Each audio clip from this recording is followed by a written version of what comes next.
بسم اللہ الرحمن الرحیم۔ اللہ کے نام سے شروع کرتا ہوں جو بڑا مہربان نہایت رحم کرنے والا ہے۔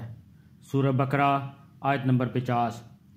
وَإِذْ فَرَقْنَا بِكُمُ الْبَحْرَ فَأَنْجَيْنَاكُمْ وَأَغْرَقْنَا آلَ فِرْعَوْنَ وَأَنْتُمْ تَنْظُرُونَ۔ اور یاد کرو جب ہم نے تمہاری خاطر سمندر کو پھاڑ ڈالا تھا، چنانچہ تم سب کو بچا لیا تھا اور فرعون کے لوگوں کو سمندر میں غرق کر ڈالا تھا، اور تم یہ سارا نظام دیکھ رہے تھے۔ یہ دوسری نعمت کا بیان ہے جو بنی اسرائیل پر فرمائی کہ انہیں فرعونیوں کے ظلم و ستم سے نجات دی اور فرعون کو اس کی قوم سمیت ان کے سامنے غرق کر دیا، جس کا مختصر واقعہ یہ ہے کہ حضرت موسیٰ علیہ السلام اللہ تعالیٰ کے حکم سے رات کے وقت بنی اسرائیل کو لے کر مصر سے روانہ ہوئے۔ صبح کو فرعون ان کی جستجو میں ایک بھاری لشکر لے کر نکلا اور انہیں دریا کے کنارے پر پا لیا۔ بنی اسرائیل نے فرعون کے لشکر کو دیکھ کر حضرت موسیٰ علیہ السلام سے فریاد کی۔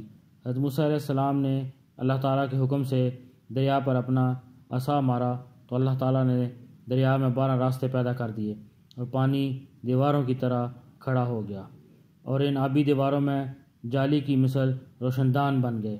بنی اسرائیل کی ہر جماعت ان راستوں میں ایک دوسرے کو دیکھتی اور باہم باتیں کرتی گزر گئی۔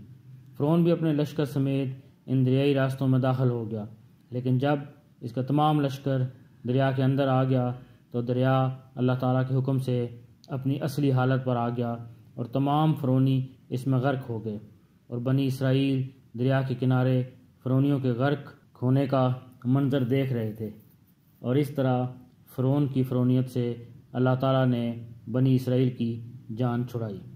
اللہ پاک ہمیں قرآن پڑھنے کی، سمجھنے کی، اس پر عمل کرنے کی اور دوسروں تک پہنچانے کی توفیق عطا فرمائے۔